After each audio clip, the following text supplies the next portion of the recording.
Welcome back to another episode of the Trade Ball Podcast. I'm your host, Ethan, and I'm joined by my co-host, RJ and Jalil. Y'all say what's up to the people, man. What's up, people? What's good? What's good? How are y'all feeling on this lovely playoff Sunday morning? I'm feeling good, man. I'm good. I'm feeling good right now. My C's are hooping. Life is good, you know. Wish I could say the same about my team, but get into that later. Before we get into anything, we got an action-packed episode for y'all. We're going to be going over some predictions, the games that have already happened as the playoffs started yesterday, as the day of this recording, and we're also going to be going over some our awards for the season as well. So a lot of important stuff in one episode. So if y'all could like the video for us, subscribe if you're new, go follow our socials on Instagram, TikTok, all that sorts. We got other types of content over there. Without further ado, I said we just go ahead and get right into it, fellas. Like we were talking about earlier, we can start with yesterday's games that just happened. Day one of the NBA playoffs was yesterday, and so wherever y'all want to start, I'll put that in y'all's part. If y'all want, we want to start with the first game of the day. Yeah, let's start from the first game. That was Magic Cavs, right? Yeah. Mm-hmm. So Magic Cavs was the first game of the day with Cavs beating the Magic. So what are some key takeaways y'all have for that one? One thing I noticed was the Magic's bench was terrible. I mean, you had three guys who didn't even register a field goal shot made, and then you have Gary Harris. He played like 23 minutes and then hit a single shot. And so it's yeah. You can't have guys out there for cardio. They gotta kind of put some shots up. I honestly thought I was hoping this is. I still think it'll be a decent series, but yeah. I was expecting it to be a little bit better of a game one, but the Cavs were like the better team yesterday. So I'm looking to what the Magic will do. Yeah, my main takeaways for that game, obviously being the first game of the day, everybody was watching it, I assume, being the first playoff game of the year. When the Cavs are calm and composed, they should be able to easily win this series. And I say that because the Magic cannot get anything easy. Because at the end of the day, it's a whole lot of just ISO. Paolo, please do something for us. Franz, please do something for us. Franz didn't have necessarily a great game. They don't have a main, guy who's out there facilitating and getting easy things, getting easy shots for them. Most of their points, when they did have, because it was a game of runs for the Magic, they had the Cavs would pull away, and the Magic had a handful of runs where they would pull back, and it all came from their defense. And we all know they're a really good defensive team and not the best offensive team. We knew that during the regular season. Yeah, but that's why I say when the Cavs are cool and collected, they should be able to win this because they have guys that can withstand that run. Donovan Mitchell's going to get you. It doesn't matter who's guarding him; he's going to get a bucket regardless, right? You got guys like Darius Garland who can handle the rock and slow it down and control the pace. So when they don't get flustered and they don't let the Magic speed them up, and they slow it down, Darius Garland or Donovan Mitchell slows it down, sets something up. They just look like the better team, and they are the better team. Yeah. They're the more experienced team. We know this already, so. And I do think, like y'all said, I think it'll be a good series as well. But the Magic are definitely going to have to figure something out on the offensive side because they really had nothing going all night, unless it was a fast break point or a transition. So. Back to what we can end on this quickly, but I was gonna say that the Magic are gonna have a tough series regardless, just because, like you said, like the Cavs are more experienced, but also they got Jared Allen on the inside. And so all your ISO stuff going towards the God damn, he was coughing your ass off. Damn. Nah, but all the stuff going towards the rim is gonna be tough because they do have an all NBA shot blocker. So all the ISO stuff is gonna be tough, and that's, like you said, what most of our offense is predicated on.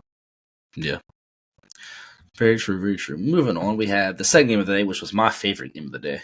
The Minnesota Timberwolves versus the Phoenix Suns. So, and this is a series I know when we do our predictions after we go over these games, we have some differences on who we think is going to win. But in this first game, the T-Wolves, I think, silenced some of the doubters through the regular season. They dominated this game, especially coming into that third and fourth quarter. They really took over, and obviously the T-Wolves won. And I'll let you start this one off, Jalil. How do you feel about this game and how the outcome of it? So I think you pointed out yesterday in the podcast, I typed in, what the fuck is wrong with Devin Booker? And you said Jaden McDaniels. And if he doesn't find a way to win that matchup, I mean, it's bad. Because last night it was pretty much all Kevin Durant. Yeah. I mean, which to me as it should be. But I mean, Bradley Beal, he had a better game. He slowed down a bit in this. Well, fourth quarter he slowed down a bit, but the second and third quarter he started to pick up. But I mean, if Devin Booker can't find a way to win that matchup, I don't think they. Yeah, I predicted him to win, the series going in, but after game one, if he can't find a way to, really actually win that matchup and be efficient, it's going to be hard.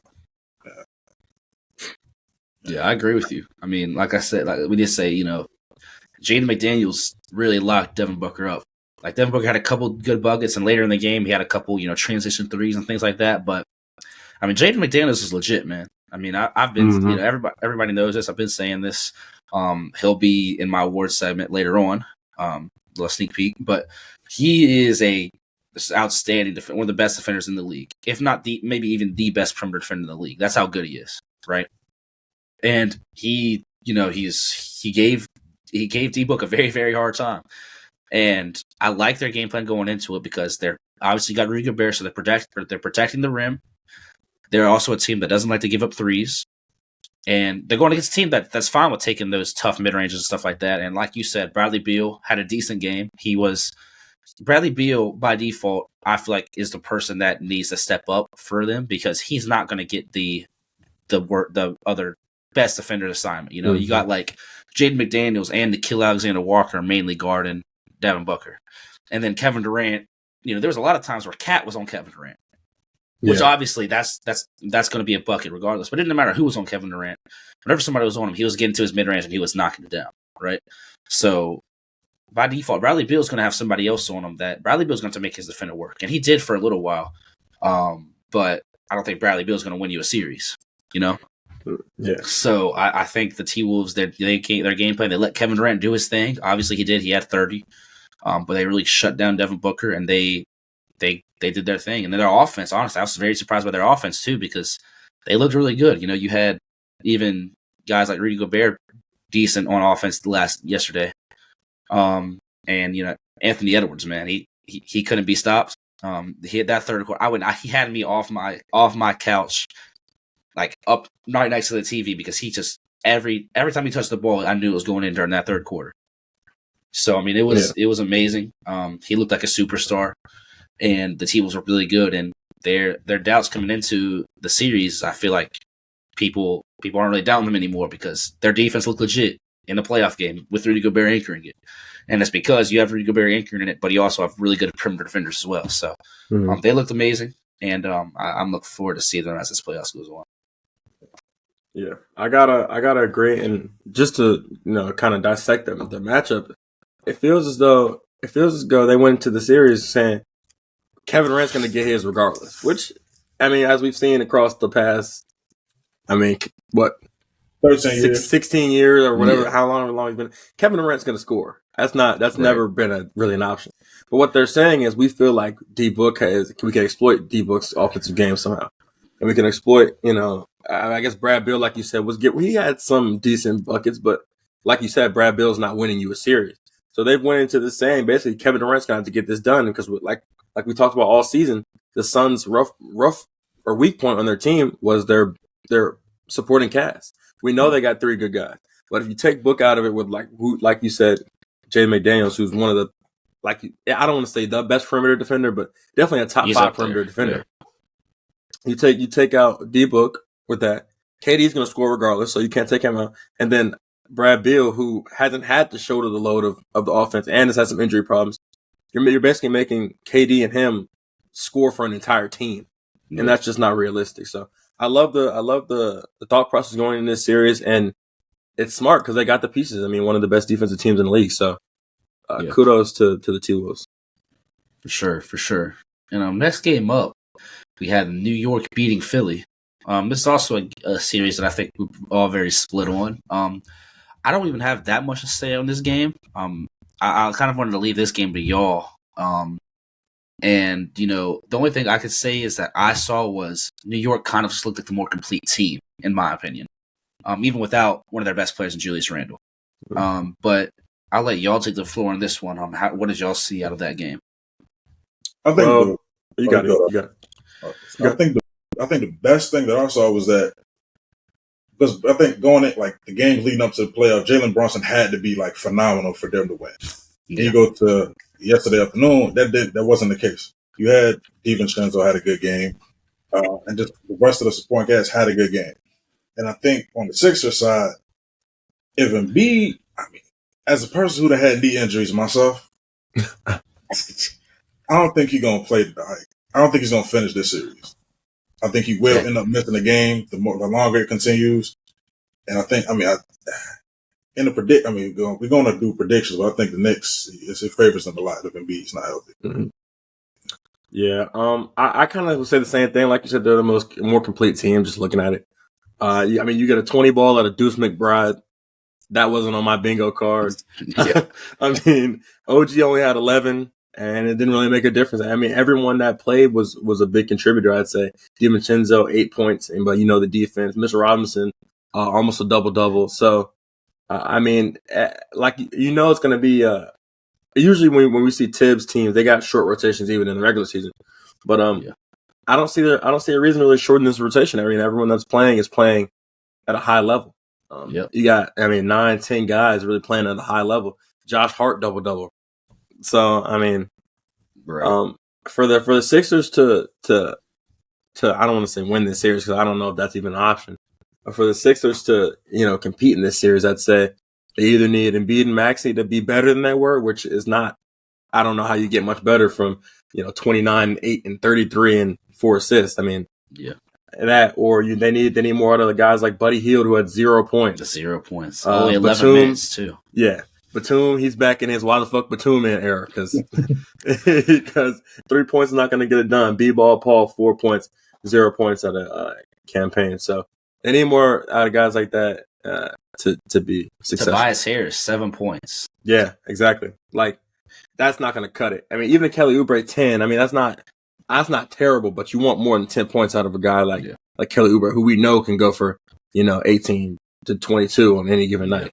I mean, nobody else even took double-digit shot attempts besides Joel Embiid and Tyrese Maxey. Yeah, I mean, Joel Embiid and Tyrese Maxey combined for over half the team's points, over half the team's field goal attempts, right? And obviously, that's a 2-star players. They're going to have the most shots. But when you look at over at the Knicks, who have over, all their starters plus some bench guys had over 10 shot attempts. You know what I mean? It's just, and even though it's a Tibbs team, it's not what you would expect out of a Tibbs team. Like they have a lot more. They're just rounded out a lot more. They're doing, the things that they can do on the defensive side of the ball as well, making it hard for everybody. And you still got Joel Embiid, not even fully healthy. He doesn't look healthy, like Jalil said, but he's still one of the best players in the world. Still have 30 points. You know what I mean? That first quarter, he looked good though. Yeah, like the fourth quarter, he looked solid, but then he. Yeah. I mean, it was a great play that he got hurt on. Like, it was for sure a highlight. But yeah. And they're doing good on limiting him. I mean, he shot 36% from the field. Yeah. Tyrese Maxey was outstanding. He shot 54% from the field, had 33 points. But, Joel Embiid, he's just – I'm not going to say he has to step up because I don't think he's healthy, like Jalil said. Yeah. It's just he's trying to do everything out there. Him and Tyrese Maxey are trying to do everything by themselves, and it's not going to be able to happen. I think that's okay. I think they can take a couple games. They could still win this series, but it's just without a 100% Joel Embiid, I don't think you can. I mean, like we said, Jalen Brunson didn't have to. I mean, he still did a lot, but he didn't have to have one of those crazy games that he's been having. I mean, he shot 30% from the field and 16% from three himself. Only 22 points, which it's below his averages this year, right? Mm-hmm. But they still got it done because they had to have a complete team. So. Yeah. But we had one more game last night. And this was also one of my favorite games of the night, too, just because y'all know I'm a certified Lakers hater. We had Denver. Denver beating the Lakers. Very, very good game. It was a fun game to watch. LeBron and AD played outstanding. But kind of what we saw last year, too. Denver just that two-man game. Jamal Murray and Jokic is unstoppable. And Denver just knows how to close games out, and they know how to turn it on when it needs to be turned on. Mm-hmm. And a couple of my takeaways were, one, and I've noticed this throughout the season too, but I didn't think it would be like this in the playoffs. But for some reason, I don't know if y'all noticed this. Darvin Ham, he'll call a timeout when you like start going on a run or something. That's what most coaches do. And then I feel like they come out of timeouts and then they're worse. I don't know if it's just the Nuggets thing, them being good out of the timeouts too, or if it's the Lakers not listening to their coach and just not having a sense of urgency. But like they'll come. It was like 3 different times last night. They come out of the timeout and then they're looking even worse on defense, and the Nuggets are just torching them. And I don't think. I mean, I think this is going to be in my opinion, a fairly quick series. Just because I don't see the sense of urgency from any of the guys on the Lakers. And except for, I mean, LeBron and AD played good, but there's a whole lot of times where I'm just seeing them something not go their way, and then they just not get back on defense. AD more specifically. And yeah, that's my main takeaway. I don't think. I mean, Jokic shot. He had almost a 30-point triple. He had a 30-point triple double or close to it. Jamal Murray looked good. Aaron Gordon looked good. They're the defending champs for a reason. So I kind of expected what I saw last night. I'm gonna mostly agree with you. I think it should be a quick series, but I can see a world where we get a couple big games out of D'Lo. Maybe we get a big game out of Rui Hachimura. D'Lo was shitty yesterday. I understand, okay. But we've seen him be able to be that third guy. We've seen Rui Hachimura have good games. We've seen Austin Reeves have some good games here and there. I think we can get a couple games where they are rolling. I can see this going to maybe 6 games, and then I know it's a stretch, right? Because it is kind of it's tough. I mean, you're going against Jokic, Murray, and then they got the supporting cast, and also the defending champs. But I think the Lakers have a decent supporting cast too, and they got the GOAT, and I mean, one of the greatest players we've seen. So I think they have a shot to at least win a couple games. I don't know about how I think they get one probably in LA, but I mean, I think it's just going to be a series where AD and Bron, like John Cena and Randy Orton, and everybody else is just. I think that's a perfect explanation. Yeah, that's just going to be quick. I mean, it's just AD and LeBron played. They had great games yesterday too. Like AD was everywhere. AD played some decent defense every once in a while on Jokic. But another one of their big problems is there's no way. I mean, nobody is able to stop the Jamal Murray and Jokic pick and roll. But specifically the Lakers, I'm sorry, but Austin Reeves isn't getting it done on Jamal Murray. And I mean, realistically, your best option would probably be a LeBron. But you're not asking LeBron and AD to be guarding that pick and roll while also doing everything on offense too. It's just unrealistic. So I think it's got to be Taurean Prince or Spencer Dinwiddie, but it's still like that shit could be barbecue chicken. Yeah, it is. So, and unless you're gonna I guess Hachimura, but he might be a step behind. So then, like you said, LeBron, but you're gonna ask a 40-year-old to expend that much energy? Yeah, like you can't do that, right? But unless y'all have anything else on those games we watched yesterday, we can go ahead and move into the actual predictions. So where do y'all want to start? Y'all want to start? We just want to start 1-8 out east. Let's do it. All right, go ahead and take it away then, RJ. All right, 1-8 out east. I don't think what's understood doesn't need to be explained. Give me season 5. You know the Heat got their role player dark magic bullshit going on, so they might get 1 or 2 or probably 1 game. But yeah, well, a game I seize quick. I think it should be a sweep considering Jimmy out for the series and Rozier's out for like the first 2 games, I think. So yeah, I agree with you, Lou. I got Celtics in 4. And the game's on right now as we're recording this. It's a 20-point game right now. I just don't see a world where the Heat can win this game without Jimmy Butler. I don't see the world where they can take 1 game without Jimmy Butler. And will it happen? Maybe. Because it is the Miami Heat, like you said. But this Celtics team is just completely different than what we've seen before. This team is the overwhelming favorite. They won 60-something games for a reason, you know? Mhm. And I mean, they've been my favorite to win the championship all year. They're still my favorite to win the championship. And all right, relax. I'm hyped, man. And I get it. And I don't know if there's a world where the Heat can beat them. Definitely not, but anybody can beat them. So, I think that one's the easiest one out of all these series. You give me Celtics in 4. Yeah, let's go 1-8 out west. Next. 1-8 out west. Let's do it like that. So we got Thunder and Pelicans. Interesting series, I think. But I will let Jalil kick this one off since he's the Thunder fan. Well, Thunder in 5. That's what I'm going with.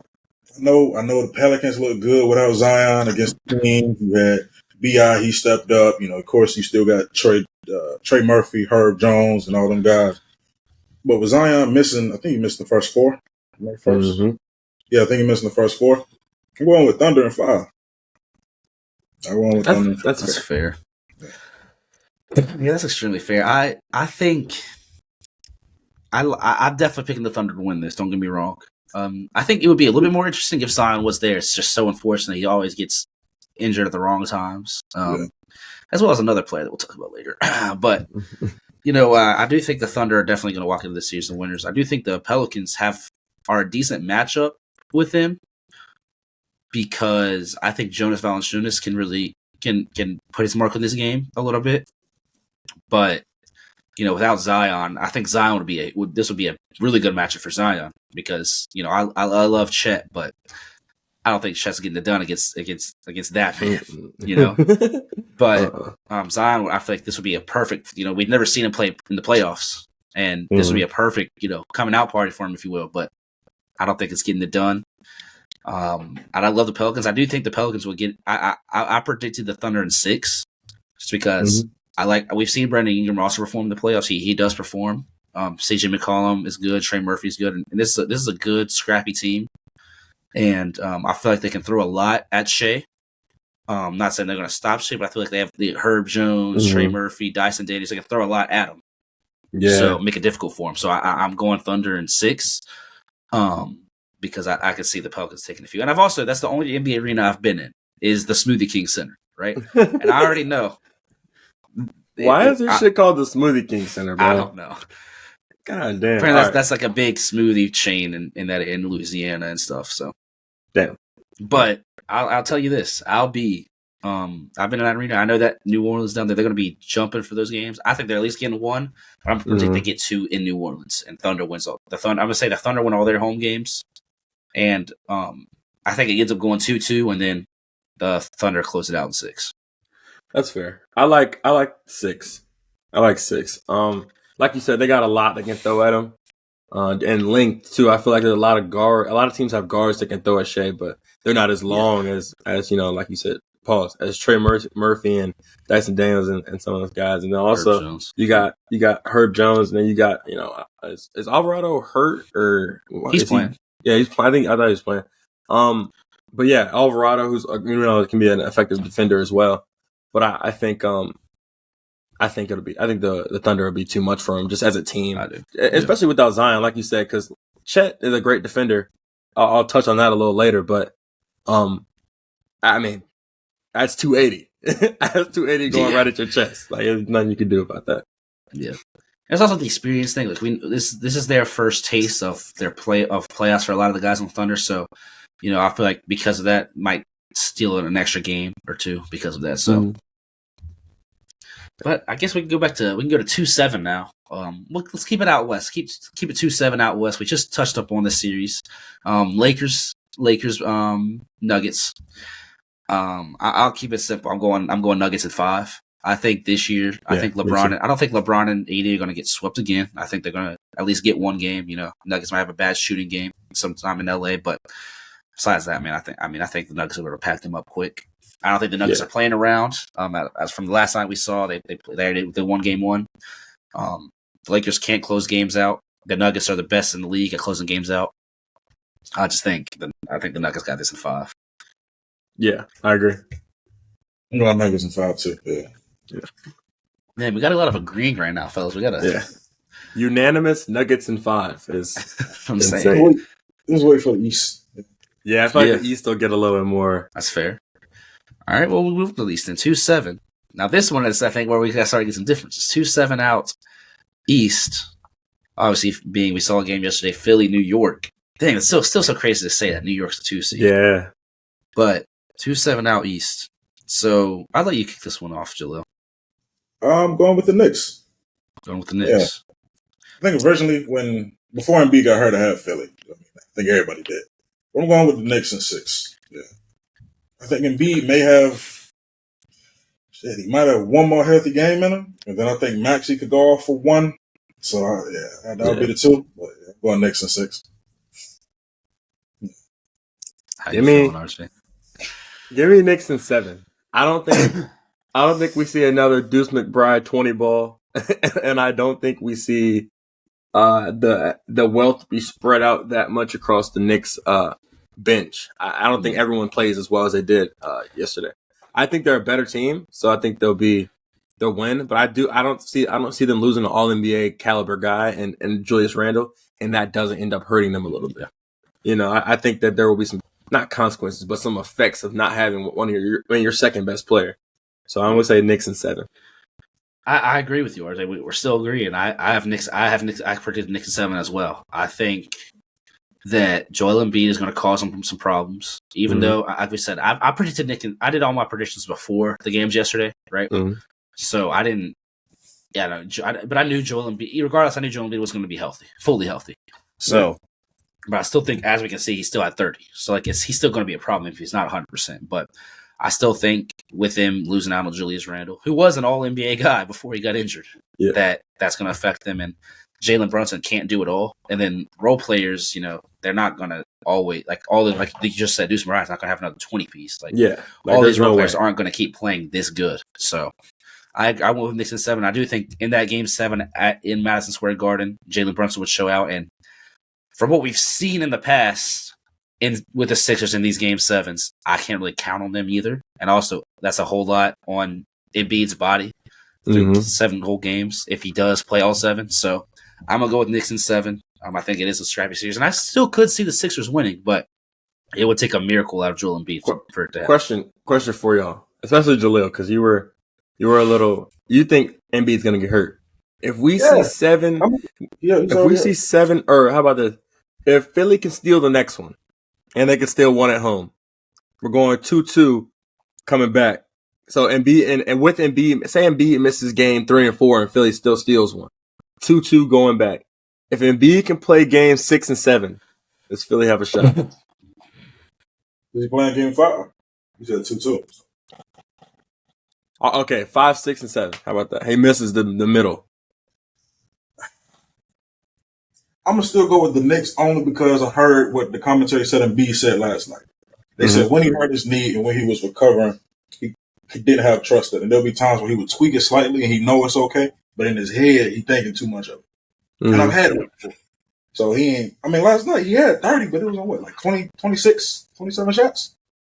Something like that. It was 22 shots, but it was a lot of free throws, 12 free throws. Yeah, so I'm still going with the Knicks, though. I feel like this is the year they finally go somewhere. Okay. That's fair. I like that. Well, alrighty then.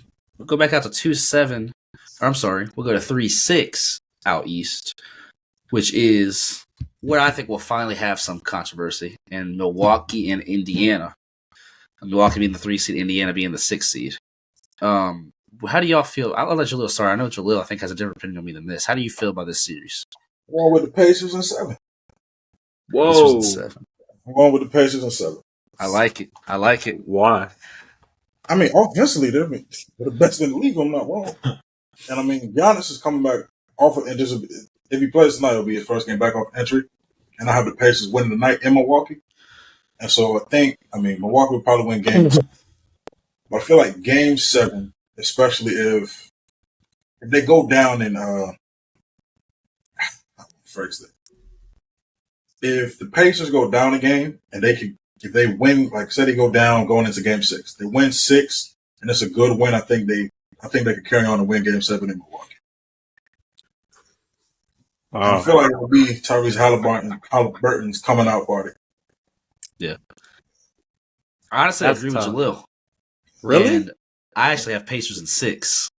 6, Ethan. And Yeah, let me tell you what. I don't know if Giannis is playing tonight or not. That's for one. True. Without Giannis, I don't think they have a shot.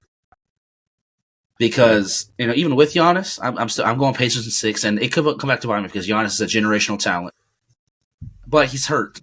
It was a calf injury. Yeah. And what I worry about too, I was talking about this with my buddy Zach last night. If Giannis tries to, what happened when we saw Kevin Durant try to come back too fast from a calf injury? He tore it. Yeah. He tore his Achilles. So I get worried, especially with how Giannis plays, that if he tries to come back too fast, and if his front office will see this too, him trying to come back too fast, it could lead to something like that. So I hope he doesn't come back too fast, because that's a very high likelihood of that happening. And for a guy like Giannis, that could derail his whole career, the rest of his career. So obviously we'd never want that to happen. We don't want anybody to get injured, and I don't want him to rush to come back, because this, even with when he plays, they've not been a good team. They've been a very dysfunctional team over this season. They had a new coach, Doc Rivers, kept coming in. I don't care if you're Steve Kerr. I don't care if you're Greg Popovich, Eric Spoelstra. I don't care if you're the best coach in the league. Coming in halfway through the season, with a brand new team, and it's not like he just had him, a whole new coaching staff, whole new everything, right? Like one of the only coaches that comes to my mind that won a chip when he came through halfway through the season was Tyronn Lue with the Cavs. Right? Yeah, different situation too. He was an assistant. It was a different situation. Yeah. He was an assistant, and he became the coach. He was already there, familiar with the team. Doc Rivers and his whole coaching staff just came in completely brand new. And obviously they have not been good since the break, because the All-Star break, and Damian Lillard, although he's had an up and down season, he hasn't been happy. Obviously he's going through his off-court stuff and all this stuff, and he's in a new situation. It's just a whole lot going on for them. And the Pacers, man, we talked about them early in the season, how we like this. We like this team. They're one of the best teams in the East. Pascal, as they've gotten Pascal, they've started to figure it out. As Tyrese has gotten healthier, he's been better. I feel like especially without Giannis, because I assume Giannis isn't going to play for at least a tiny portion of the series, or he's not going to be 100%. Without Giannis at 100%, man, this Bucks is not going to be able to guard this Pacers team. I mean, Tyrese Haliburton and Pascal is going to be a lot for them to handle. Yeah. And like Jalil said, I think this will be Tyrese Haliburton's coming out party. I think he's going to have a phenomenal series. Same with Pascal. I think Pascal's going to do what he always does. Play good defense, get out of transition, make a little bit, score the ball. And I think this is going to be like an eye-opener for the Bucks organization, the Bucks fans. And I just feel like with all this stuff that they've had going on, it's going to be hard for them to make a deep run. So, oh wow, Ethan, you see that? What? Leonard out. We'll get there. We'll get there. We're getting close. All right. I already knew he was going to be out. I mean, got you. All right. But just to talk about this series a little bit before we get to that one, we're getting close to talking about that one. First off, I'm gonna say this: 7 games. Now, where we go from there is a lot. Just because if we get to Game 7, is Dame showing his ass? Is he? You know how Dame can do. Are we looking at? I mean, I think if it goes to 7, I still gotta lean towards the Bucks. Well, that's why I said Pacers in 6. If it goes to 7, I'm going for the Bucks. Yeah, just because the Bucks are so. I mean, they're experienced, and then even though Dame is playoff experience. I mean, he's played in the Western Conference Finals. I mean, he's made some runs. I mean, the Bucks have just been there before. But like you said, I think the Bucks will limp into the next round and probably get beat by whoever they play. I don't think this is their year. Right. No, I agree with you. I agree with you on that. I do think if it did come to Game 7, as long as Giannis is healthy, Giannis isn't letting them lose that Game 7. Yeah. I don't think there's any way. But like we said, if it wasn't for, that's why I predicted Pacers in 6, because Game 6 would be in Indianapolis. We know Indiana is very rabid about their basketball as well. So that's going to be a good crowd. Finally back in the playoffs after a couple of years. And I just think that, the consistency of Indiana all year is what's going to lead to success. I agree. But moving on, we got the 3-6 out the 3-6 out west. Out west, yeah. Which is Minnesota and Phoenix. I think we'll have some differences as well. I think there's going to be I'll just keep it simple. I think it's going to be a dominant series by the Timberwolves. I think there's going to be after what I saw, I think it's going to be a 5-game series. I originally had predicted that this was going to be I think it was either a 6 or 7. Let me look at my notes real quick. I had originally predicted Wolves in 7. That was my original prediction, but I'm gonna change my prediction. I'm going Wolves in 5. So by you saying that, you're saying Devin Booker's gonna stay strapped. Yep. Okay.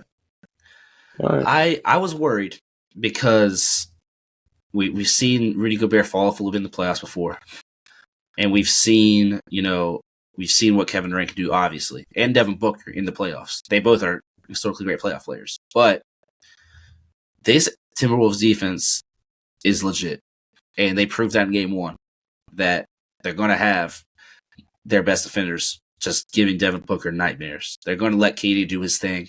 Say, Kevin Durant, you're one guy. Try to be as yourself. And the Wolves are going to – they have a guy in Anthony Edwards who, hey, we're in a tough spot right now. Go give me a bucket. They have Karl-Anthony Towns who can go off for 30 any given night. They have other guys like Nickeil Alexander-Walker was hitting shots yesterday. Naz Reid was hitting shots. They were all just, everybody on their team could admit. Mike Conley didn't have the best game, but he's a guy that can control the game, slow everything down, get you going right. Rudy Gobert had a post fadeaway yesterday. I don't know if y'all saw that, but it was nasty, but it went in. Yeah. And he was hitting his free throws, and he was looking good. This team looks really, really good. Their defense was outstanding yesterday, and I don't see their defense dropping off. I think I think the Suns will have one game where they, the Timberwolves aren't hitting as much. But I'm like I said, I think this defense is going to continue to be how it was, and I think the Timberwolves are going to win this in 5. I'm gonna go with the originally had Phoenix winning the series in 6, but after yesterday, I'm gonna go with the Wolves in 7. And like Ethan said, you're gonna have to make KD beat you by himself. The thing is, Kevin Durant is he's a hell of a guy to say that's true by himself, because he could probably do it. Because it wasn't that long ago we saw him fucking shoot sides away from taking the Nets to the finals. Yeah, right, by himself against that Bucks team that went on to win the championship, I think. And so I think a guy like KD can get you 2. Right, I think he can at least get you 2. If he has a couple 40s, which I think he will touch 40 at some point in the series, because he might I think he can get you 2. And then, Book, he gonna beat the McDaniels Magic eventually. He can't be strapped And so I'm gonna go with Wolves in 7. Yeah. I ain't gonna lie, y'all. It's like the two sides of me. The one half of me that just loves to see bad basketball, niggas just putting up hella shots, scoring points. The other side of me, the beautiful game of basketball is defense, passing the ball, letting everybody eat a little bit. It's tough because looking at it like Jalil just said, Devin Booker is a good enough offensive player that there's no way you get shut down 4 games in a row. So the idea that he gets shut down 4 games in a row, I just couldn't even fathom that happening. So that's, I'd say, probably 2 games right there. KD's like you said, KD's probably going to touch 40 at least once. So that's 3 games. And hell, let Bradley Beal have a game. Fuck, that's 4. That's all you need. So it's tough for me. And then the other side of the thing is like Ethan was saying, is like, you look at the Wolves sometimes and you say like, damn, like that they're a squad. They got a squad. So I'd say it's tough for me to make a decision. I'm a bet on good basketball, and I'll say Wolves in 7. But I think that game 7 is a hell of a game, like one of the best we've seen in a while. Just because we're a Bradley Beal game away from the Suns just winning in my head. So we'll see. No, I can't fault y'all for that. I originally was going to go with Wolves in 7, but I can't fault y'all for that. I agree. And what I will say is just a little bit of a counter argument, I guess. I think Anthony Edwards is going to be the best player in the series. And from what I saw yesterday, I mean, the Suns don't have anybody that can stop him. And Kevin Durant is probably the best option when it comes to guarding him. But you can't have Kevin Durant carry your offense and then guard the other team's best player. I mean, he's not at that age anymore where he can do that. And I mean, that's a whole lot to ask out of KD. But I'm sorry. Devin Booker, Bradley Beal, they aren't stopping. They for sure ain't stopping Anthony Edwards. Grayson Allen, Royce O'Neal, please. Please. And those are Grayson Allen's got his extension. Shout out to him. He's been great this season. Royce O'Neal has been decent this season for him as well. But they are not stopping Anthony Edwards, man. I mean, it's just not happening. And, you pair that on top of having guys like Karl Anthony Towns who's getting back into things. You got, all these other bench guys like Naz Reid, Nickeil Alexander-Walker. You got Mike Conley. I just think the Wolves are going to really have a playoff run now. And shout out to them for coming out and winning that game yesterday. It was a dogfight for a lot of the game because you had Kevin Durant hitting so many tough shots, and you had Bradley Beal hitting tough shots because they have guys who are going to make tough shots. But I didn't see the Suns get anything easy, and that was my thing. They didn't have anything that was just easy. Like Devin Booker had that one shot where he had Rudy Gobert guarding him out on the 3-point line, and I mean Devin Booker had to exert 110% energy to get to that rim and get a layup. They're not going to make anything easy for you, and for that reason, that's why I went the Timberwolves at 5 because the Suns just don't have these guys that are really going to step up. I don't think, besides their main 3 guys, and I can't fault Devin Booker for not having a crazy series when you have these generation like Jaden McDaniels. I think is a generational defender, and Nickeil Alexander-Walker. He's not on my all-defensive team, but he could be. He's been that good this season off the bench for them. So like those 2 guys, literally, I don't know if he had a possessions where those 2 guys weren't on him. And of course, you can get switches and things like that, but the Wolves even outstanding. So that's why I'm going. I like both predictions too. So I'm going with 5. All right. I like that.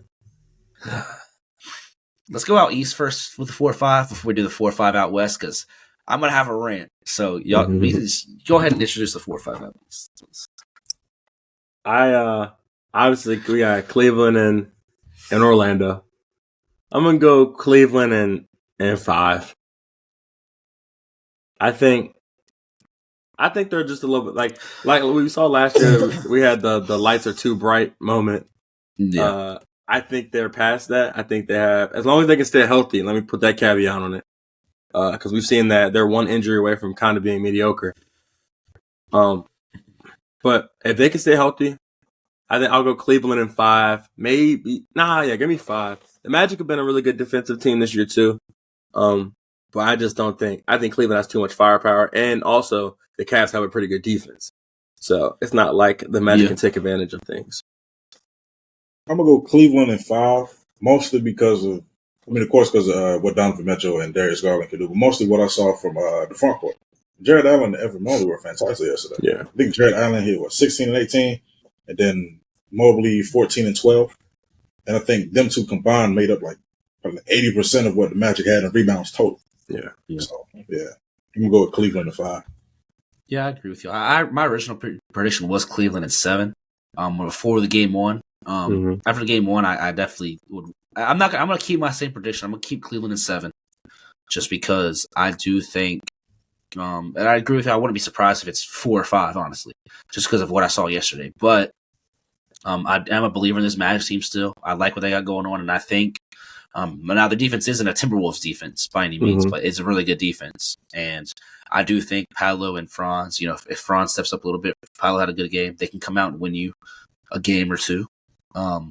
And I do worry a little bit. I was worried at first before game 1 about how, the Magic speeding up the Cavs and making them turn the ball over a lot and stuff like that, which they were doing at some points, but there was also some points where Darius Garland was like, everybody got out of my way. I don't care if Jalen Suggs is on me. I'm going to walk him up the court and I'm going to slow this thing down. Same with Donovan Mitchell. And because of that, I do agree with you all that I do think it will be 5, but I'm just going to keep my prediction and say 7 because the Magic could pull something out. Yeah. On to prime time now. I said, mine is quick, so I'll just get it out the way. Series, Mavs, and Clippers. I'm going with the Mavericks in 7, mostly because Luka Doncic was put on this earth to cut the Clippers. He was put on this earth to cut the Clippers. And Go ahead, Archie. I don't hate that. I'll go quick too. If Kawhi don't get right, give me Mavs in 6. If Kawhi gets right, give me Mavs in 7. Just because I don't. They've been rolling. They got like you said, they have the man that was created to cook the Clippers, and they got another generational talent in Kyrie Irving, plus a great supporting cast after some midseason trades. So yeah, it'll be tough for the Clips to win this one. So let's start off with that. Let that render in for a second. All right. See, and I already knew this was going to happen before it came. I already knew all the weird stuff they're talking about, writing information. I know it's probably not writing information. It's probably something else. But even with Kawhi, I worry about this team. Without Kawhi, I'm just going to go on prediction. Kawhi Leonard isn't playing this series. All right? And I think I originally predicted Mavs in 6. I'm going to go Mavs in 4. Bro, I'm going to go Mavs in 4. Nah. I'm going to go Mavs in 4. Bro. No, I'm he's gonna go gonna Mavs play in this series. All right, let me be serious. I'm going to go Mavs in 5. Are you serious? All right, I'm serious. Because Kawhi's not playing game 1. For that reason alone, I'm going Mavs in 5. I originally had Mavs in 6. I'm going Mavs in 5 because Kawhi's not playing game 1. If I predicted, because we only have one day off in another game, I don't think he's playing in game 2 either. Then we have 2 days off in game 3, so I think he'll play in game 3, hopefully. I'm gonna go Mavs in 5, and it's just I've seen it before. Before I get on my rant about the Clippers, let me talk about the Mavs. I've seen Luka almost single-handedly beat us twice. In 2020 he took us to 6. In 2021 he took us to 7. Right? Yeah. And this was without this was with Kristaps Porzingis, who didn't want to even look at the rim. They weren't good teams. And now he has the best team he's ever had. Luka Doncic has the best team he's ever had around him. All right? And shout out to Luka. He's a crazy good player. He's on this earth, not just to cook the Clippers, but he's on this earth to cook every team. I mean, and he's going to have a crazy series. I already know. He's a generational playoff performer. Kyrie Irving is as well. He's never had a Kyrie Irving on his team. Okay. He also has guys like Christian Wood, or I'm sorry, not Christian Wood. Whoa. I'm sorry, Derek Lively and Daniel Gafford now, who are really good centers and do exactly what they need out of them. They're going to protect the rim. You've got guys like Derrick Jones and Tim Hardaway, even though Tim Hardaway was there in those other playoff series. They got Tim Hardaway. They got all these guys who know their role and play it well. This is the best team Luka has had, and now he's going against the Clippers, who don't have a Kawhi Leonard for at least a part of the series. And I guess you could say this might be the best team we've had. We have a James Harden now. We have a Russell Westbrook now. But yeah. And could we win the series? Yes, we could. Could we win it without Kawhi? Maybe. Still, because we have the raw talent. But just from what I've seen, how the team plays without Kawhi, this team has a very big lack of urgency. This team, they like to be secret about their stuff and not disclose information. Say Kawhi's question, which just tells Kawhi's out from the get-go. I mean, we already knew it. Well, you can't just say he's gonna be out a day before, and he really. If you say he's out a day before, and anything after that puts more fear in your fans' heart than saying he's questionable and saying he's a game time decision type deal. I knew he was gonna be out. I mean, I already knew it. And I think Luka's gonna come out and spank us, quite literally. I mean, this is gonna be bad. It's gonna be bad. And I mean, you'll see the jerseys in the back. Kawhi's one of my favorite players ever. I mean, it was. I remember the day. I remember where I was at when we signed Kawhi and traded for Paul George. I've been a Clippers fan before they even happened. You don't understand how excited I was when this happened. I was at a tournament in Roanoke, Virginia, an AAU tournament, Saturday morning, and I get the news that Kawhi Leonard and Paul George we traded for Paul George and we signed Kawhi Leonard right off of Kawhi Leonard's championship run. Yeah. I was so excited. It was like 8 a.m. in the morning, bro. you know how there's AAU games back then. It used to be bad. You know, us having to travel up real early, have real early games. So it used to be the games you hate the most. My adrenaline was pumping for that game. I was I was beyond excited. And then 2020 bubble comes around. And that season was a fun season. They were the 2 seed. Lakers were the 1 seed. Lakers fans and Clippers fans battling out. I'm on a ton of different social media platforms, just talking crazy to everybody. Yeah. About the Clippers winning the championship that year. Way off P comes around. And I love Paul George. He's one of my favorite players of all time, too. Way off P. The bubble comes around. Paul George is in it. And then for the first time in my lifetime, we go into a Game 7 versus the Denver Nuggets. And I see Kawhi Leonard have a bad game in the playoffs. I'd never seen this before. And then just aside, when he's on my team, that's when he wants to have a bad Game 7 performance and not make a shot. But I'm like, it's okay. It happens. Next season comes around. I was still hopeful in us, and we had one that was my favorite playoffs as a Clippers fan. First round against the Mavs, go to 7, and that series it hurt my soul because I remember we went down 0-2 to the Mavericks, and then we came back and won. And then we play the Jazz in the second round. Go down 0-2 to them. And then Kawhi Leonard and Paul George activates for a couple games. And then guess what happens? Kawhi Leonard injury. Joe Ingles. They bump knees. Kawhi Leonard, done for. Done for the whole next season. But Paul George really got in his bag. Paul George got in his bag. And what did? They got to the Western Conference Finals. Yep, first time ever. We all knew they weren't going to beat the Suns without Kawhi, but they pushed it to 6. It was made a fun series, and that's all I could have asked for. Ever since that moment, actually no, the season after that, one of my favorite seasons as a Clippers fan. The season after that, Kawhi was out for the season. Paul George ended up being out for majority of the season. So it was just the Reggie Jackson show, Marcus Morris, and that season was so much fun for me because I didn't have expectations, but they were still good. They made the play-in. They ended up losing the play-in because guess what? Paul George caught COVID before the second play-in game, so we didn't have our star player. We ended up losing, but I was okay because it was a fun season. Had nothing but up to go with Kawhi coming back next season. We have last season. Kawhi injured most of the season. We get to the first round of the playoffs. Game 1 versus the Suns. Oh, and a couple weeks before that, Paul George gets injured. Knee injury. He's out. He's done. But that's besides the point. Damn. Kawhi Leonard carries us in Game 1. Drops like 38 points in Game 1 versus the Suns. We win. We win Game 1. Then all of a sudden, we didn't see anything happen. Kawhi Leonard out for Game 2. Kawhi Leonard never came back. We didn't lose another game that series. Or, I'm sorry, we didn't win another game that series.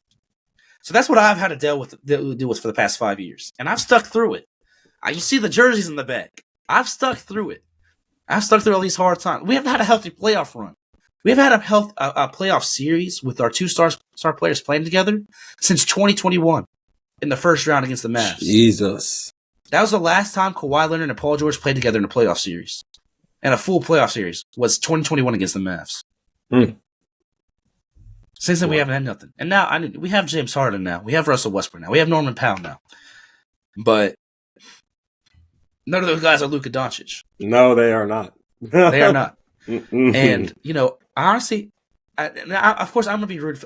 After this podcast, I'm going to be putting on the Paul George jersey, probably. And I'm going downstairs to my couch, and I'm watching this game, and I'm rooting for the Clippers. But honestly, if we get swept, it is what it is. But also, guess what we can't do? We can't tank. Who has our picks? His team, the OKC Thunder. And guess what? You could say we could trade our guys to get picks. Paul George hasn't signed an extension. He's a free agent. James Harden, he's a free agent. Russell Westbrook, he's a free agent. Go! Guess what? Kawhi signed an extension. We ain't trading Kawhi for nothing. This is another playoff series where he's not end up not playing. Nobody wants Kawhi. And he's on my only. Kawhi has had a crazy good season. He played 70-something games. He's not here when it matters. Yeah. So we'll be back. Yeah, it's game 1. And please, if they prove me wrong, cool. They can prove me wrong. I would love that. But it's. I don't see it. I've had nothing but hope the past 5 years since I was still a freshman in high school rooting for the Clippers. I'm not having that hope anymore. I'm not having that false hope anymore. Dog. The Mavericks are winning in 5, and that's that. They have the worst injury luck ever. That shit is hilarious, but I guess not to you. Y'all remember when I was wanting the Clippers to sell before this season? Yeah. I said, trade Kawhi, trade PG. We can reset it. I think I was right. But in losing this series, another disappointment season, and we're gonna lose everything now for nothing. We're gonna lose Paul George for nothing. We're gonna lose James Harden. Said we're gonna lose everything. Am I? Are we not? I guess, but that's a way to put it. You think Paul George is re-signing? You think Paul George is re-signing if we lose in this first round? I don't know. Maybe he go though. It's a good question. Yeah, like Philly? Philly. Paul George. It's Paul George. You are a Philadelphia 76er. He wouldn't just go basically switch places. No, he wouldn't. You don't think so? I don't think he would do that. Philadelphia has a ton of cap room. Man, what else they have? Joel Embiid and Tyrese Maxey, a good young point guard, all-star point guard. Maybe he will go play in Philly. I Where's James Harden going to go? I don't know. The other LA team's probably calling for James Harden. Yeah. And guess what? They're free agents. Nothing we can do about it.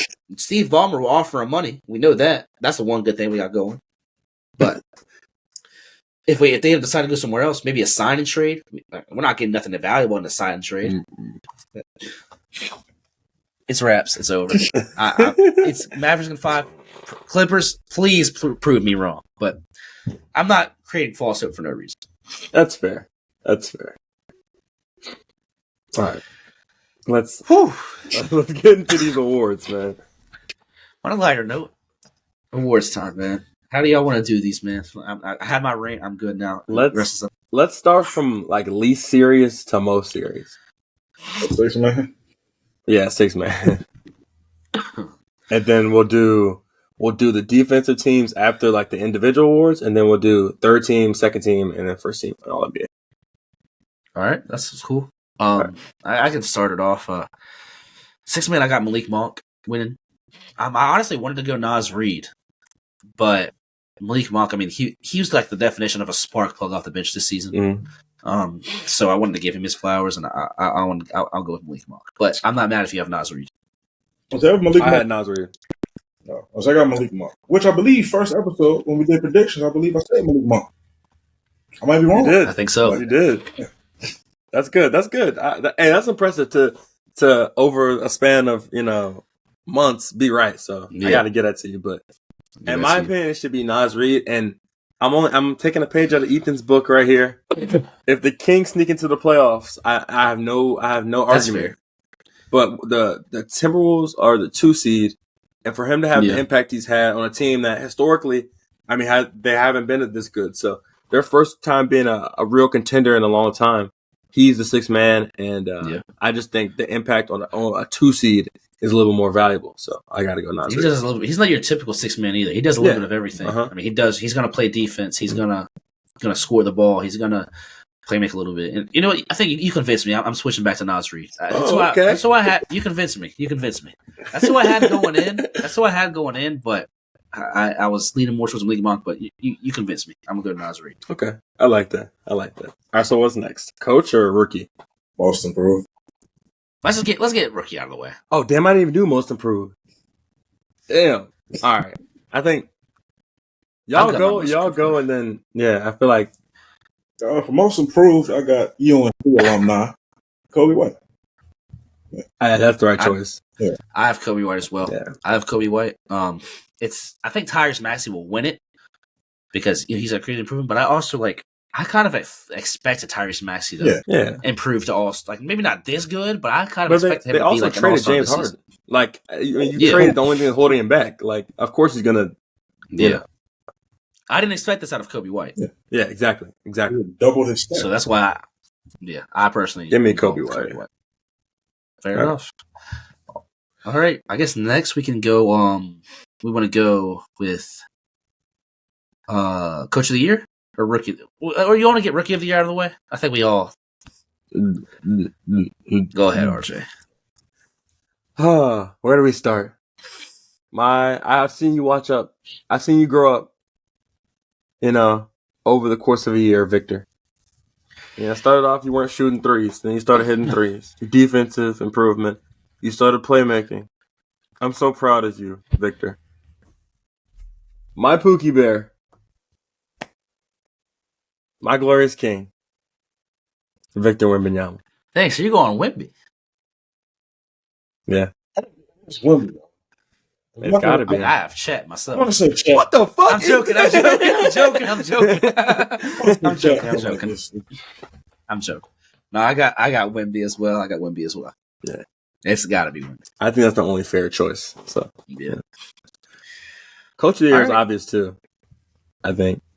Yeah. It's got to be Mark Daigneault. I got Mark Dayton. Yeah. I think that's the only choice. Second, I I think so too. had Jamal Mosley second, though.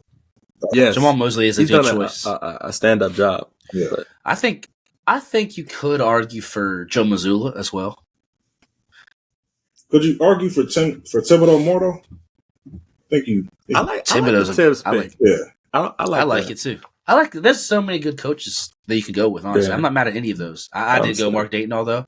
But I'm not, Jamal Mosley I like a lot. Yeah, there's a lot of good choices for that one, but I think just because the Thunder weren't even in the playoffs last year and now they're the 1 seed, I think that says a lot.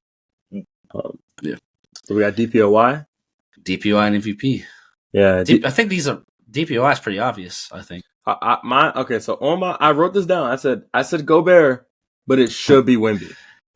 No. Oh, But Gobert's gonna win it because you put Wemby. Yeah. Bro, you can't average God 3.5 damn it. a game and not get it.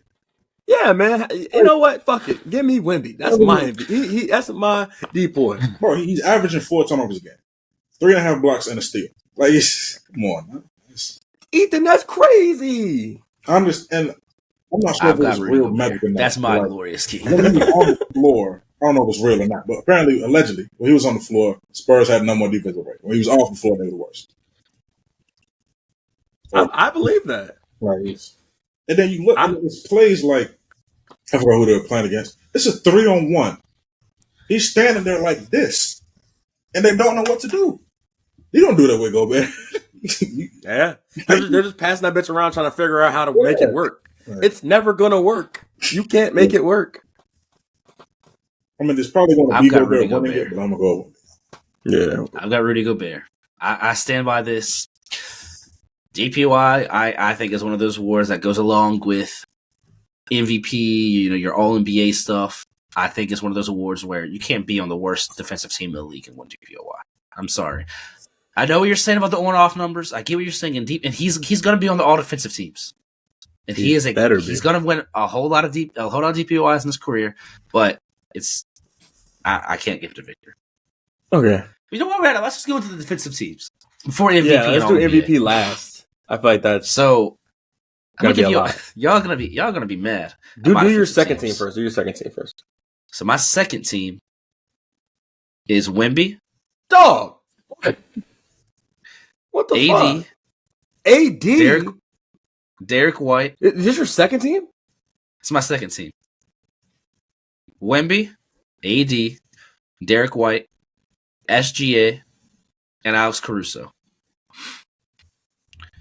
I'll say this: 3 of the guys you had on your second team are on my first team. Okay. My So second, Y'all gonna get my first team too? no. We'll do it in No? later. So right. I'll do my second. My second was Caruso, Jalen Suggs, Bam, Chet, and Jaden McDaniels. Well, I'll say this: 3 of you guys got your second team. I have on my first team. Okay. So those are my words. I think it's just. I mean, they're all kind of interchangeable too. Though. Yeah. My words. Go ahead. AD, Caruso, Suggs, SGA, Jaden McDaniel. That was your second Yeah. team. I also had Herb Okay. Jones floating around there. Okay. Okay. Go with their first So team. my first team was Rudy Gobert, Bam Adebayo, Jalen Suggs, Jaden McDaniels, and Herb Jones. Are you saying I don't have a problem with that because, like you said, a lot of them are interchangeable. But are you saying Bam based on his defensive impact? because at the end of the day, Bam, his stats don't hold a candle to Wemby's stats. But if you're saying because his defensive stats don't impact, hold to a lot of, I'm saying because of, and he's also on a good defensive team. That's what I'm saying. well, how fucking good is their defense, Ethan? They barely made the playoffs. I mean, you're right, but Bam is a generational defender. Wemby is the generational defender. Okay, I get it, but he's on the worst defensive team in the league. All right, so let's calm down. Oh no, man, that shit ain't right. How is he second? I value winning. Y'all know I value winning a lot higher than most people. Yeah, I do know that. All right, let me say my first team. Well, if you value winning, how is Derek White on your second team? That's a good point. He won 64 games. That's a good point. You're right, but all the other guys were in the playoffs too. But they won 64 games. He won 64 games. I get that, but he's still on the team. That's why I almost put Drew Holiday in here too because of the Celtics defense. Okay. All right. Let me get my second team. Wemby's lucky to make it, buddy. He's lucky to make it. Oh my god. He's trolling. Now he's being weird. All right. My first team was Derek White, Herb Jones, Wemby, Rudy, and AD. I think we all pretty much had all the same guys. Yeah, just in different order, different spots. I think you didn't have. I think you had this exact same 10 guys. RJ, You had Rudy Gobert, Bam Adebayo, Jalen Suggs, Jaden McDaniels, Herb Jones, Wemby, AD, Derek White, SGA, and Caruso. I didn't have SGA. What did you have over him? I think I had. Did you say Jalen? I put Chet. Chet was in there. Oh, Chet. I didn't have Chet. Which is, I mean, they're more or less like the same. Yeah. I got Chet. We all had the same pool of 12 guys floating around. I got Chet in my first team. Wait, what? Chet, Bam, Wemby, Gobert, and Derek White. Nigga, how you have 4 centers on your first team? I mean, you can do that. We're doing positions or not? No, it's no position. It's positionless now. Yeah, okay, that's fair. I ain't mad at it. I don't have Chet on my teams, but he's like right on the bubble. Yeah. I just want to give love a little bit more of the wings. Mm-hmm. Okay. Yeah, that's fair. Those are good teams. Fair. All right, so what, third team All-NBA now? We want to do MVP first or we want to do All-NBA? I want to do MVP last because I'm sure we'll have some discourse about that. Oh, we will. Yeah. We will. So, all right, I can start with my All-NBA third team. My third team was Zion, AD, Jaylen Brown, Devin Booker, and Steph Curry. Okay. Mine was Steph, Book, Kawhi, Sabonis, and Jaylen Brown. AD, De'Aaron Fox, Halliburton, Kawhi, and Sabonis. Fox. I feel like I ain't mad at Fox. Yeah, great. I like Fox. That's the guy. I just didn't even consider him really. So wait, give me your third team again, Jalil. AD, Fox, Halliburton, Kawhi, and Sabonis. So you just I want to put Halliburton. Steph is in my second team. Oh, okay. Yeah. Oh. I wanted to have Halliburton, but just because of that second half of the year, I couldn't put him in over Steph. Dog, I don't even got Halliburton on this bitch. I don't have it either. I don't have him either. I feel bad about that because, I mean, like we said, he had like a hell of a first half of the season, and obviously he's still a great player, but damn. Kind of hurts. I wanted to put him in, but as much as I wanted to, I couldn't put him in over Curry or Book. Yeah, that's fair. Well, my second team, I have Jalen Brunson, Kawhi Leonard, Anthony Edwards, Kevin Durant, and Domantas Sabonis. Okay. My second team was Jalen Brunson, Anthony Edwards, LeBron James, Kevin Durant, Anthony Davis. I got Brunson, Anthony Edwards, KD, Steph, and Bron. I want to point out, Bron's not on my All-NBA teams. Damn. That feels blasphemous, Ethan. I mean, kind of, he's a main, like, probably said. He'll make the All-NBA teams, but I don't think he deserves it over AD. And I don't think the Lakers deserve 2 All-NBA players. Well, it's not about, you can't decide who deserves it. I mean, who played the best, Ethan? It's my ballot. Why can't I? What do you mean? That feels fuck. I just think that Drew Holiday should be first. I can't just say that. I mean, I think he's great, but I can't just do that.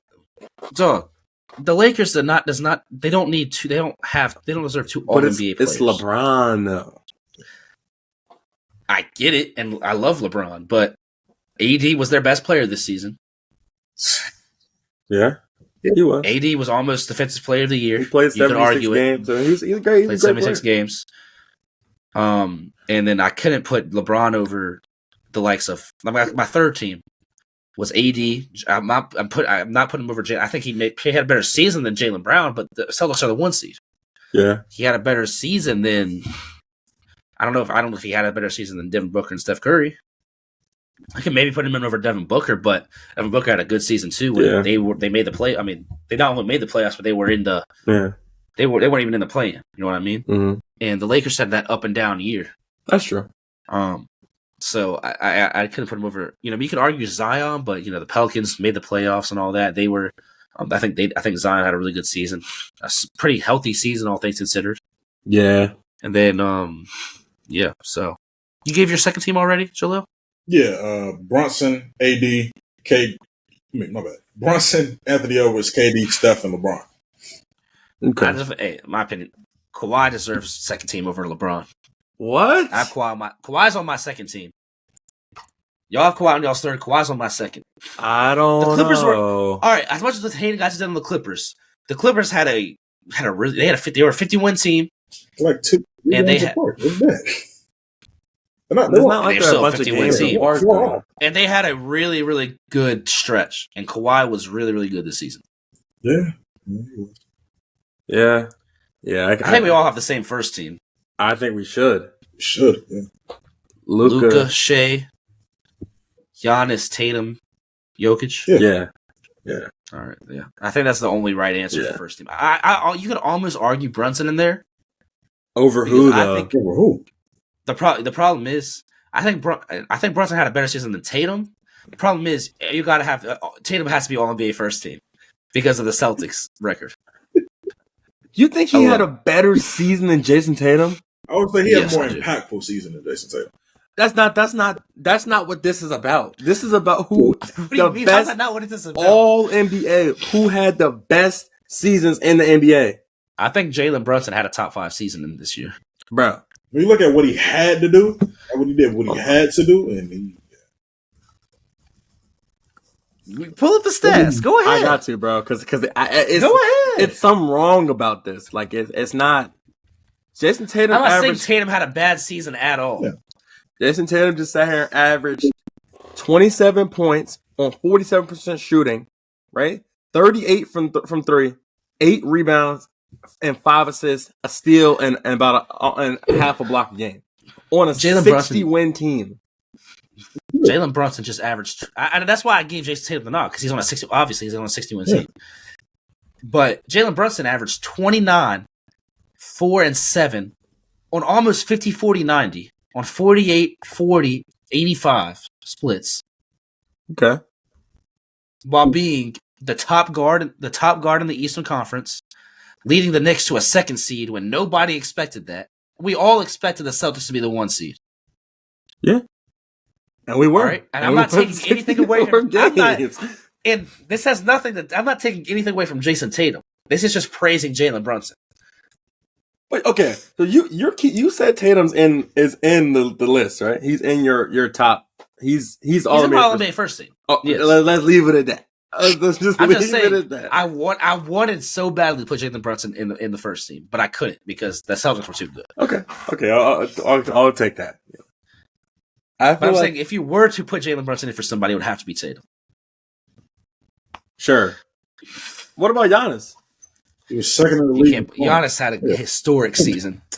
Yeah, you're right. I can't even argue that shit, man.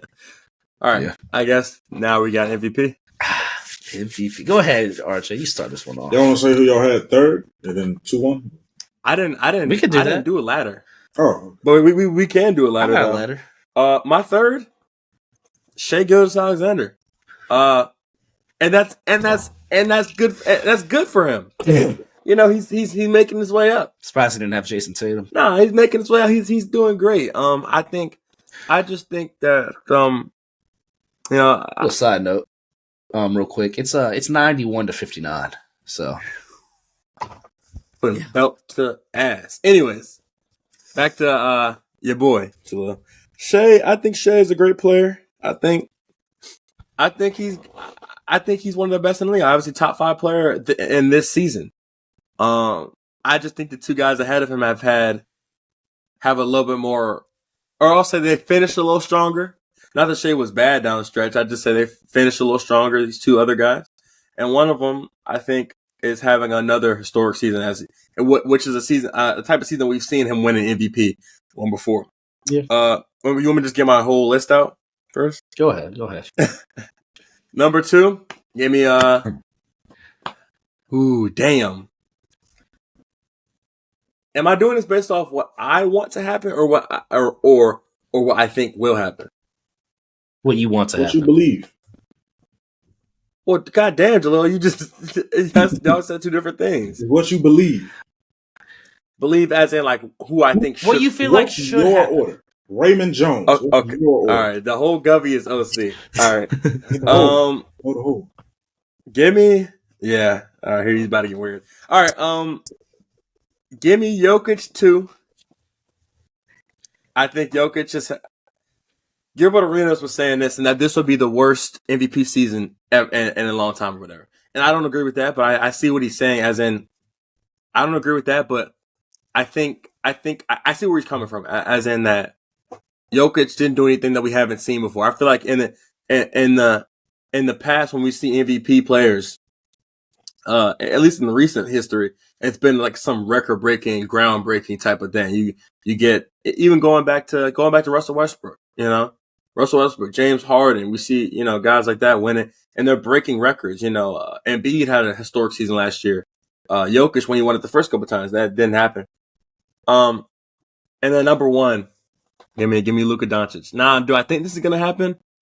No, but now when we look at, obviously he's got a good supporting cast, right? But that supporting cast is not that of the Nuggets, where you see a team that's like a juggernaut. Kyrie Irving's good, but Kyrie Irving has some injury stuff sometimes, right? We saw points in this season where Kyrie Irving wasn't in the mix, right? And I think throughout this whole season, Luka has been a pillar of success, and honestly, I think he's been one of the only players this year that I can't say has had any lulls. Throughout the whole season, he's been pretty much the same guy. He finished the season averaging, what was it, 34 on a higher shooting percentage than Jason Tatum, 48, almost 49, 38% from 3, 9 rebounds, 9 assists, almost a triple double, almost a 34-point triple double averaging. And he's also averaging steal and a half, which he's not even a great defensive player. That's just him seeing the game so well. So at the end of the day, with all things included, I think that Luka Doncic, this is a historic season. I mean, have we seen anybody average a 34-point triple double? Because Russ, how many when Russ won it, what was he averaging? 26-ish? Maybe like close to 30. Maybe like 28, 29. I mean, yeah, but they're not 34. Night in and night out to almost damn near hit 40. Like that's not normal. So, right.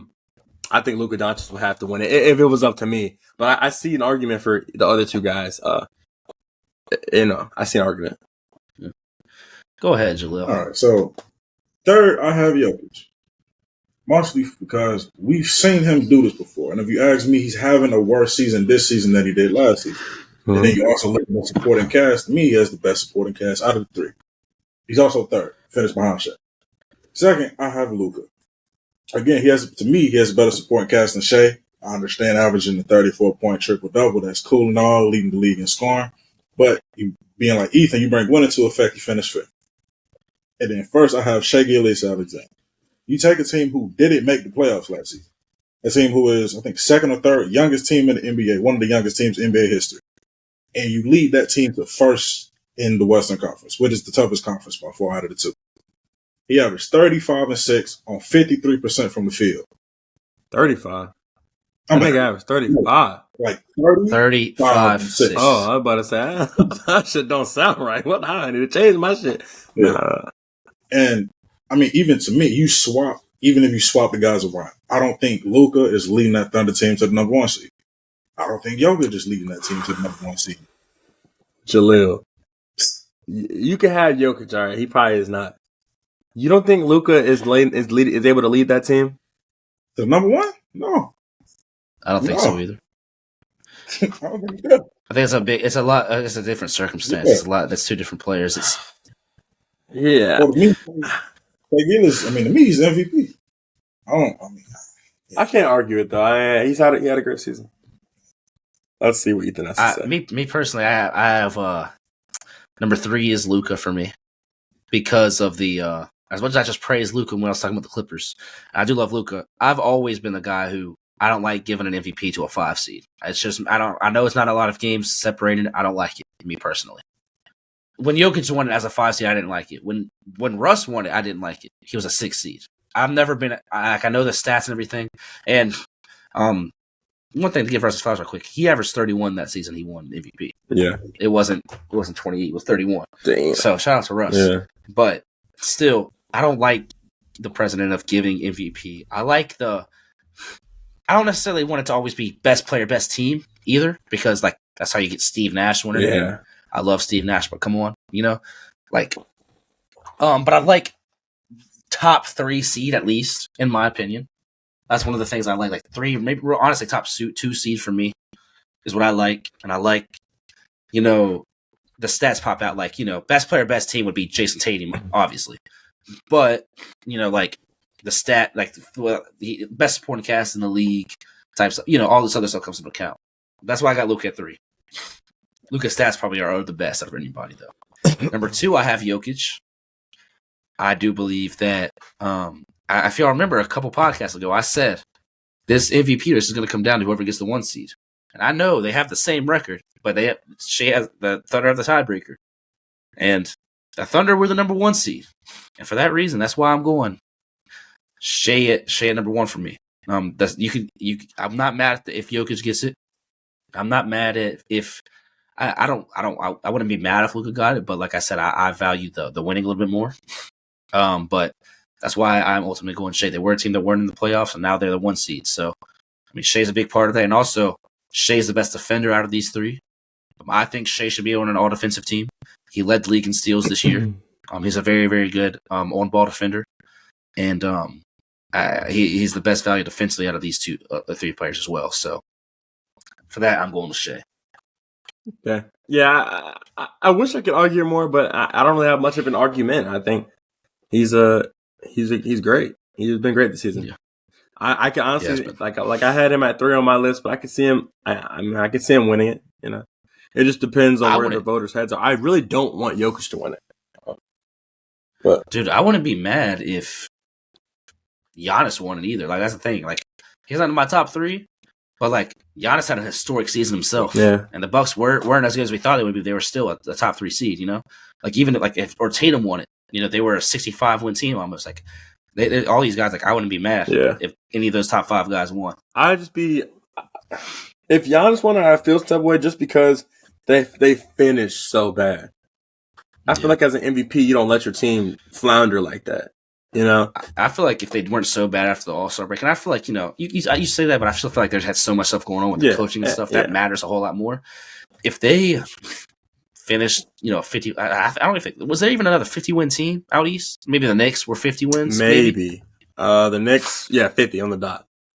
But if the Bucks could have been like a 55-win team, 56-win team, I'm not saying you have to beat the Celtics, but if they could have been that, Giannis would have some more conversation around it because Giannis had probably maybe the best season of his career, statistically wise. Yes, he was great. But that's about it, fellas. Unless y'all wanted to throw out like a clutch player of the year or something right quick. DeMar DeRozan.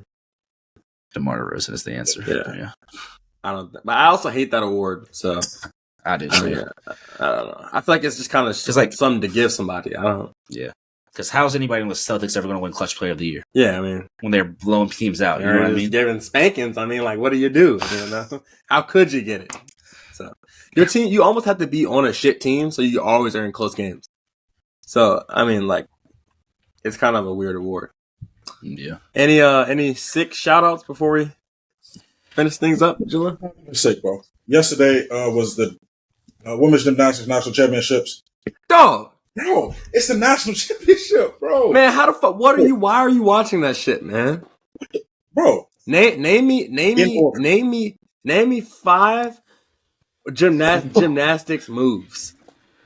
I can't name you moves. I can name you people though. Like, Oh, athletes. because you're looking at the girls, you sick fuck. Yeah, I can barely name you 5 basketball moves. If I'm being real with you, 'cause I don't remember moves like that unless it come to football or soccer. That's just me. Nigga, you remember the step You're back, 5 step back, fade away, crossover, hezzy, between the legs, drop step, behind the back, So, post hook. I can name you. I watched the whole competition now. Like, it's But I'm saying, you watched the whole thing. How do you not know any of the moves? I'll be honest with y'all, man. I don't know how anybody watches gymnastics. It's terrible. There's only one reason. It's like dancing. There's only one It's- reason I'd be able to watch it, Ethan. I had it on beside the. We played at 3:00 last night or yesterday. The second game, Timberwolves. Yeah, I had it on. Yeah. Had it on. So beside, you were dual screening to watch gymnastics? Oh, if I have ESPN Plus, yes, bro. Anyway, shout out LSU. National championship in their history. Oh, what's her name was out there? Olivia Dawn, but she not. I mean, she cool, but she not like the best one. Nah, you got Haley Brown. Shout out. I don't want to shout her out. Stink. Let me get an actual I'm shout shouting out. out Livy. Haley Brown, all-around national champion. Connor McClain and Aaliyah Finnegan actually Hey, won. you say Connor, nigga? Connor McClain. So you said it was women. That's her name, Connor McClain. Her name. What's you said? All right, I gotta do some research so I can make sure. I want to see. I don't want to shout out nobody that don't deserve it. You said Connor McClain and Aaliyah Finnegan. Connor McClain. What type of research are you doing right now, RJ? I'm looking at the players, bro. It's with a K. He talks about the six. He's talking about some six. No, shout-outs I'm for not. Jaleel. I'm not. You said who else, Jaleel? Oh, you're doing your research already. Aaliyah Finnegan. How you spell that? ALEAH Finnegan. Finn. How are we spelling Finnegan? FINNEGAN. All right, cool. Shout out Aaliyah Finnegan. You earned it. You did your thing. Connor McClain, bro. The two of them, they won. Oh, yeah. They won the national championship. Bean was in their final rotation. They set a national program record. Not program. They set an LSU program record to win the competition in their first national championship. Shout out Livy Dunn, bro.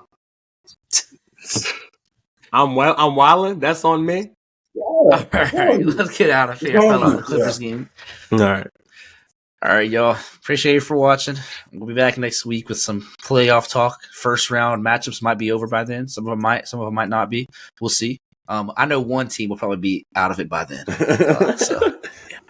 All right, y'all. Appreciate y'all for watching. Like and subscribe. And we're out. Peace.